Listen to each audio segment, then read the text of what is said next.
안녕하세요. 오랫동안 듣느라고 힘드시죠? 이게 설명회가 원래는 1시간 계획하고 있는데 대부분 늦게 시작하고 뭐 선생님들이 다들 너무 말하고 싶으신 게 많으셔서 그래서 시장도 하시고 그러시죠. 그냥 저도 이제 금방 끝내드리고 싶은데 요점만 추려서 말씀을 잘 드릴게요. 제가 가르치는 과목이 조금 많은 편이에요.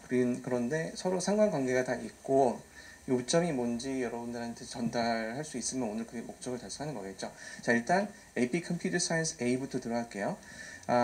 APCSA, AP Computer Science A 이렇게 A라고 불리우는데 보통 calculus 같은 데서 A, B, C 나누면 A는 제일 쉬운 거잖아요. 그래서 흔히 A 다음에 뭐냐, B도 있냐, C도 있냐 이렇게 물어보시는 분들 계시는데 없어요. A가 끝입니다.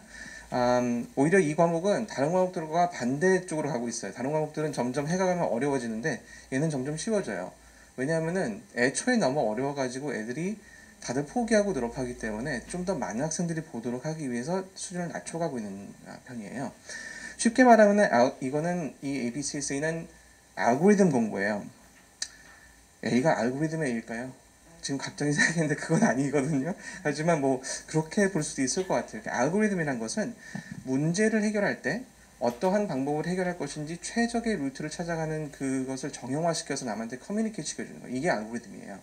그런데 알고리즘이라는 게 수학 공식을 외우는 거랑 비슷한 면이 있으면서도 조금 다르거든요.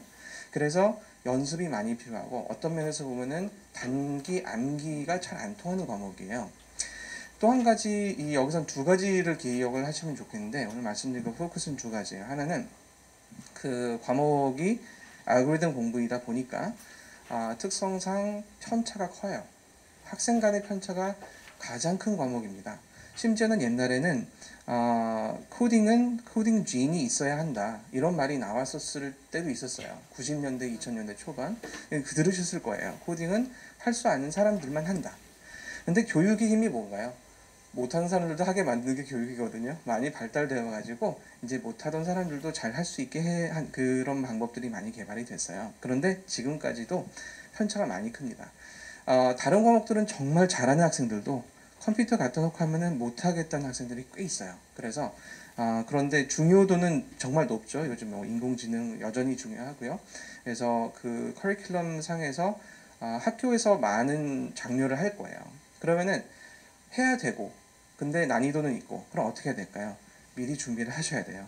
흔히 컴퓨터 사이언스는 그 왜 AP 과목들 간의 난이도 비교하는 거 보면은 가장 쉬운 과목이 컴퓨터 사이언스 프린시플스예요. 그러니까 지금 아직은 설명 안 나왔는데 나중에 말씀을 드릴게요. 이거는 그 정도로 쉽진 않지만 그래도 좀 중반에서 약간 쉬운 정도로 그 판단이 되고 있어요. 그건 이제 학생들이 느끼는 난이도 뭐 이런 거거든요. 근데 여기는 함정이 있어요. 이게 시험을 본 학생들 위주로 그 하는 거기 때문에 이 과목을 보는 학생들은 이미 잘하는 학생들이 봐요. 그러니까 그 학생들한테 물어봐서 쉽다 그러면 당연히 쉽다고 해요. 왜냐하면은 아까 말씀드렸 알고 계시겠지만 AP 컴퓨터 아니 AP 과목들 자체가 대학교 1학년 과목이잖아요. 그런데 다른 과목들은 대학교 전체 1학년 한 세메스터 한 그 뭐 year round 코스에서 한 반에서 7, 80% 이상 커버를 한다면은 이거는 단적으로 말씀드릴게요. 1년짜리 과목을 신청한 학생이 AP 컴퓨터 사이언스 마스터하고 대학교로 돌아갔어요. 돌아가서 딱 2달 반 만에 저한테 카톡을 해요. 선생님 배운 거 다 떨어졌어요. 과목 자체가 너무 자르고 어려운 거를 없애버리다 보니까 대학교 과목을 제대로 대비를 못해요. 그런데도 어려워요. 그런데도 일반인이라고 하면 좀 그런가요? 코딩 많이 했었던 학생들은 너무 쉽게 느껴지고 그거를 안 했던 학생들은 너무 어렵게 느껴지는 거예요. 이거를 어떻게 할 줄을 모르고 있어요. 뭐 이거는 과목 특성 때문에 그렇기 때문에 다른 뭐 잘 만든다고 해서 되는 게 아니에요. 그래서 만든 게 프린시플스 코스죠, 사실은. 이게 좀 이따 말씀드릴게요. 그래서 이 AP 컴퓨터 사이언스라는 게 원래 특성이 그래요. 그래서 옆에서 친구가 나는 3주만 공부하고 나서 5점이 나왔어. 이거 굉장히 쉬운 거야. 그 말 믿지 마세요. 왜냐면 내 아이한테는 그게 아닐 수도 있어요. 그러니까 미리미리 여유 있을 때 시켜보고 그 다음에 미리 준비하는 게 좋잖아요. 막상 시험이 다음 달인데 그때 와가지고 못하겠어 이러면은 그건 뭐 이제 포기해야죠. 그 해는.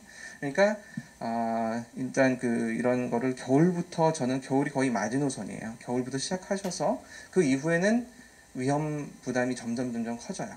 그래서 그런 공부를 공부라는 거를 말씀드리고 싶고 알고리즘 공부이기 때문에 뭐 진도를 쭉 나가는 순차적으로 나가는 것보다는 계속 반복해서 비슷한 문제를 익숙하게 습득해 나가는 그런 방식을 권장드리고 그렇기 때문에 여기서 코र्스 같은 코र्스를 구성하는 데서도 그런 면들을 이제 커리큘럼 보시면은 모든 것들을 물론 겨울에는 2학기 못했던 진도 나가는 것도 중요해요. 그래서 그걸 나가서 GPA 대비도 완벽하게 하고 그 다음에 시험을 5월에 시험을 보려면 어느 정도는 돼 있어야 된다. 이거에 최소선도 설정을 해드리고 그래서 이제 이런 것들을 FRQ 실전 문제 통해서 여러 번 반복할 수 있는 환경을 만들어 드리고 있어요.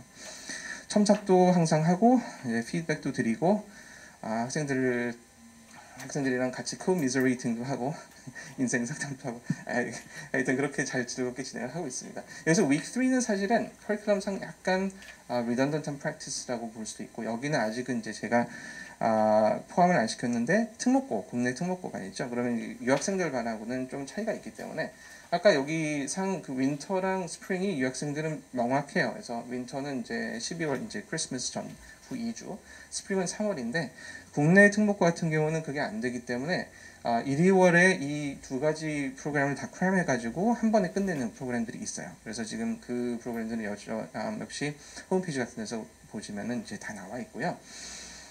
코스는 동일해요. 하지만 이제 시간상 얼마나 압축해야 되냐 이런 거예요.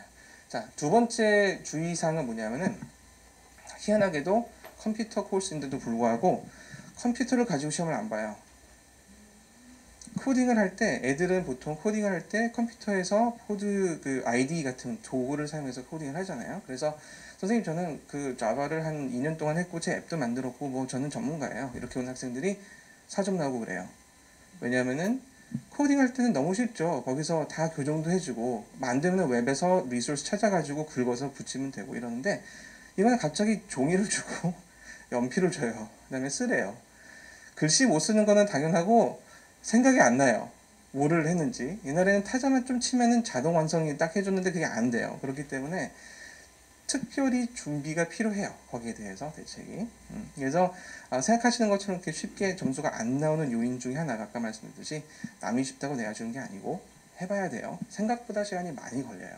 그리고 두 번째, 손으로 써야 되기 때문에 컴퓨터를 잘하는 학생이 잘 보는 시험이 아니에요. 그 두 가지만 기억해 주시면 준비하는데 원활할 거예요.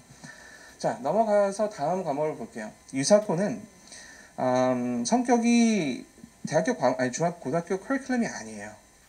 이거는 알고리즘 공부를 조금 극대화해가지고 포스트 AP 또는 뭐 내 아이는 스템 쪽에 굉장히 잘 열심히 공부를 했다 보여주기 위한 원서의 전략 과목 중에 하나예요. 유사코는 대회고요.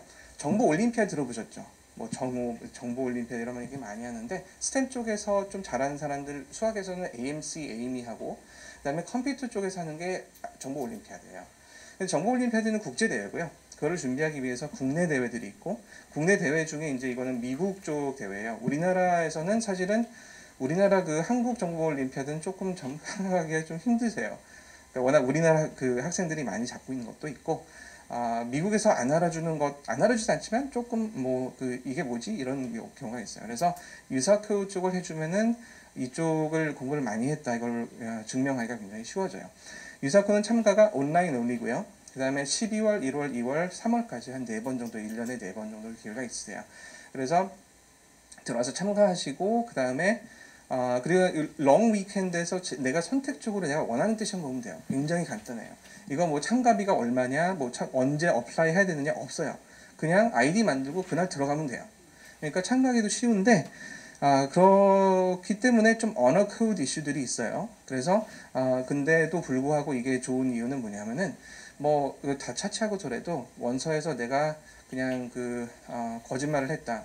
나중에 굉장히 명확하게 드러나요. 그러니까 자기 실력대로 맞춰가는 게 제일 좋은 거고요. 그렇게 뭐 사실은 저는 이 과목은 학생들이 저는 프로그램 솔빙이 너무 좋아요. 이거 그 멈출 수가 없어요. 무슨 과자입니까? 예, 진짜 계속 하고 싶은 게 있어요. 저도 약간 중독됐어요. 왜냐하면은 문제 풀어가지고 딱 하면은 파란색이 10개가 쫙쫙쫙 나오면은 너무 기분이 좋아요. 빨간색이 중간에 있으면 막 화가 나요. 이런 걸 계속 그 퍼스트 피드백을 그 겪어가면서 애들이 문제 해결 능력을 그러니까 증가시키는데 굉장히 좋은 방법 중에 하나예요. 유사코 대회는 고등학생만 하는 게 아니에요. 대학교 1, 2학년들도 많이 하고요. 심지어는 졸업해서 이제 취직해가지고 왜 그 코딩 팀 같은 데 들어가잖아요. 그럼 이제 개발팀 이런 데 들어가면은 갑자기 문제가 생겨서 이걸 해결해야 될 때 답이 없어요. 보통 정상적으로 대학교에서 가르치는 방법으로는 해결이 안 되는 문제들, 이런 온라인 문제 해결 방법들을 보고서 많이 힌트를 얻어요. 실제 이야기예요. 삼성에서도 많이 그렇고, 유사코 대회 준비서를 삼성 도서관이 있대요, 공부하는. 거기서 그 비어있질 않대요. 맨날 누군가 빌려가던 얘기죠. 인기 넘버 원인 그런 것들이에요. 실무진들이 하는 얘기예요. 굉장히 중요하고 나중에 미래에 가서도 이제 많이 쓰일 만한 대회예요. 그 자세한 뭐 스케줄 이런 거는 상담을 주세요. 이게 아이들 간의 편차가 너무 크기 때문에 큰 클래스는 운영해봤는데 별로 효과가 없더라고요. 다 개인적으로 어떤 준비를 해나가야 되는 것 중에 하나예요. 한번 보시고 많이 문의 주세요. 그리고 statistics, 이거는 갑자기 뜬금없이 웬 수학? 이렇게 생각하실지 모르는데 연관이 많아요. 컴퓨터 사이언스에서 요즘 가장 인기 있는 게 뭐죠? 인공지능이죠. AI 프로그래밍 하려면은 A가 뭐냐면은 statistical regressions부터 출발해요. 미래를 예측하는 거는 옛날에 우리 스타일에서 많이 했었어요. 여러분들 넷플릭스 보시면은 내가 좋아하는 영화 클릭한 다음에 그 다음 비슷한 거 많이 뜨죠? 여기서 나온 거예요. 별거 아니에요. 베이스 theorem이에요. 베이스 필터예요. 그러니까 그런 거를 알려면은 고등 이론을 알려면은 통계 수학을 알아야 돼요. 그 통계 수학을 넘어가서 이제 discrete mathematics, 이산 수학이라는 게 있거든요. 고등학생들이 하기는 조금 힘든데 아는 분들도 계실 거예요. 전공과 비슷한 분들은. 그래서 그쪽을 모르면은 텍스북도 못 읽어요. 인공지능은. 그래서 학생들이 보통 제가 가르치는 학생들이 뭐 좋은 학교 가가지고 한 2학년쯤 가서 저는 AP 스타일을 스킵한 게 그렇게 후회돼요. 이런 말을 많이 해요. 그래서 이 과목은 고등학교 때 해나가는 게 대학교 때 인생이 편해져요. 왜 들어야 되는가는 이제 그렇게 설명을 드리고요. AP 스탯도 함정이 있어요. 제가 가르치는 과목은 왜 이런지 모르겠어요. 다 함정이 하나씩 숨어 있어요. AP 스탯은 수학인데 분명히 그렇죠? 수학이죠. 거기는 이견이 없어요. 이거는 인문 과목이 아니에요. 그런데 수학이 아니에요. 자, 그 모순되는 게 뭔지 설명을 드릴게요. AP 스탯은 분명히 수학이고 우리나라 정석 보면은 정석 아시죠? 정석 뒤에 보면은 미적분하기 이만큼, 통계는 이만큼이에요. 보면 한 3분의 1도 안 돼요. 한 4분의 1 뭐 이 정도 분량이에요. 실제로 외워야 할 공식수는 굉장히 적어요. 하지만 이제 하지만이 나오죠. 하지만 미국 쪽에서 스탯을 가르치는 것은 내가 이론을 보고 제대로 된 숫자 답이 제대로 맞았느냐 이게 아니라 그 결과를 어떻게 인터프리테이션 하는가 그게 중요해요. 즉 다시 말해서 내 답은 수치적인 답은 뭐뭐뭐 해서 공식 한 다음에 뭐 답은 이게 한 줄인데 인터프리테이션만 반 페이지가 넘어가요. 그렇게 써야 돼요. 그래서 영어를 잘 해야지 유리한 과목이고 또 문과적인 성향이 가장 강한 수학 과목이에요. 사실 원래 저는 그 스탯 같은 과목 그 본질에 비교해봤을 때 그렇게 하면 그게 너무 재미가 없다고 생각하거든요. 근데 어쩌겠어요. 미국에서 그거를 강조를 하거든요. 사실은 스탯이 그 수학 과목뿐이 아니라 다른 데서도 열심히 이 스탯을 가져다 사용을 해요. 그렇기 때문에 스탯 과목이 만약에 이제 이런 식으로 진행이 안 되면은 또 여러 사람들한테 그 임팩트가 없기 때문에 그런 걸 수도 있어요. 하여튼 중요하니까 함정이 있으니까 저한테 와서 좀 들으세요. 나중에 3월에 와가지고 선생님이 못 풀겠어 이러지 말지고요. 하여튼 손해는 없어요. 미리 와서 조금 들어보시고 뭐 괜찮다 하면은 뭐 그냥 가도 되는 거잖아요. 그렇죠? 준비는 미리. 자, 스타트 커리큘럼 이렇게 돼 있어요. 물론 2학기 완벽 대비 그 다음에 이제 그 3월에 준비되는 코스를 미리 프랩해 주는 거는 당연한 거고요. 그리고 이제 겨울 1, 2월에 스타트도 마찬가지로 특목고 코스가 같이 붙어있어 요. 커리큘럼 동일하고요. 그리고 마지막으로 이제 컴퓨터 사이언스가 또 나오네요. 이거는 그게 뭐냐면은 프린시플스가 달라요. 이게 A가 아니라 프린시플스라면 뭐가 좀 더 고차원적인 코스 같잖아요. 그거 거짓말이에요. 이건 뭐냐면은 A가 하도 어려우니까 그 밑에 거를 만들어 버린 거예요. 그러니까 오히려 내려갔어요, 난이도가. 그리고 또 한 가지, 요즘 이런 코스들이 인기가 많아요. 왜냐하면은 비전공자 학생들도 들을 수가 있거든요. 그래서 쉽게 말하면은 인트로 코र्스고 컴퓨터 뭐 인터넷이 뭐고 인크립션이 뭐고 여러분들이 이제 컴퓨터 관련해서 잡지 같은 걸 보면 흔히 볼 수 있는 터미널러지 이런 것들을 설명해 주는 그런 거예요. 반은. 나머지 반은 코딩이에요. 그렇기 때문에 여기서도 코딩을 전혀 안 하는 학생들은 갑자기 난항을 겪게 되는데 그게 겨울방학이에요. 그래서 대부분 첫 학기는 이론을 하고 그러면 그냥 책 읽어보면 돼요. 쉽게 따라할 수 있는데 그 다음에 겨울방학이 지난 다음부터는 갑자기 코딩이 나와요. 그래서 만약에 내가 코딩 경험이 없다. 초등학교 때 스크래치 몇 번 해본 게 다다. 그러면은 들으시는 게 유리할 거예요. 아마도. 그래서 코딩 파운데이션스 클래스는 프린시플 뿐만이 아니라 주니어 코딩, 어린 학생들도 많이 들어요. 그래서 인터랙티브 앤 블록 코딩 그 비클을 통해서 알고리즘이 어떻게 적용이 되는지 설명해 드리겠어요. 재밌어요. 한번 고려를 해보시고요. 그 다음에 커리큘럼은 이래요. 그리고 옛날에는 이제 이런 뭐 리서치 페이퍼라든지 컴피티션 이런 게 질문 되게 많이 하셨거든요. 요즘은 이제 앱 만드는 거는 요약만 해드릴게요. 이거 하면은 이것만 1시간 반이에요. 그래서 앱은 이제 만들지 마세요. 내가 옛날부터 그런데 이렇게 만들지 마라고 자녀분들한테 했는데 나는 만들 거야 하고서는 도망가서 숨어서 이불 밑에 사잖아요. 그럼 하게 냅두세요. 예, 근데 말려는 주셔야 돼요. 왜냐하면 앱은 드리는 노력에 비해서 너무나 많이 할 수 있기 때문에 효과가 별로 없어요. 원소상 특성이 없고. 리서치 페이퍼, 논문을 내는 건데 논문은 한 3, 4년 전에 앱 다음에 이제 뜬 거거든요. 논문 많이 했었는데 요즘은 이게 해보다가 다들 포기하신 거예요. 왜냐하면은 논문은 아이들이 논문을 써봤자 얼마나 쓰겠어요. 어머님들 중에 이제 교수분들 이 리서치 쪽 하시는 분들 아시는데 논문을 쓰는 거 무지 어렵거든요. 그런데 아이들이 한다면은 대학교에서 교수님들도 안 믿어요. 그러니까 결국 두 가지 중에 하나예요. 이거는 논문을 쓰려고 노력을 했다. 그래서 동네 저널에 출간 몇 번 했다. 이 정도. 그러니까 그냥 참고만 되는 정도예요. 임팩트 별로 없어요. 두 번째는 만약에 이런 톱 티어 있죠. 여기 보면은 구글 사이언스는 이제 못하고 클래스 컬러스나 RSI 같은 거, MIT 프라임스 같은 거 이런 굉장히 톱 티어는 아직도 효과가 있죠. 그런데 여기 가는 학생들은 뭐냐면은 진짜 천재들이에요. 네. 얘네들은 갑자기 보니까 한 대여섯 살에 대학교 졸업하고 이미 박사학위 받고 있는 애들. 그런 애들이 이런 데 가요. 그래야지 맞아요. 안 그런 학생들 여기다 밀어 넣잖아요? 그러면 방학 내내 울고 있어요. 저 옛날에 RSI 프로그램 학생 하나 제도한 적이 있었는데 사실은 한 명이 아니긴 해요. 근데 매년 그런 학생들이 한 명씩 있어요. 근데 굉장히 똑똑해요.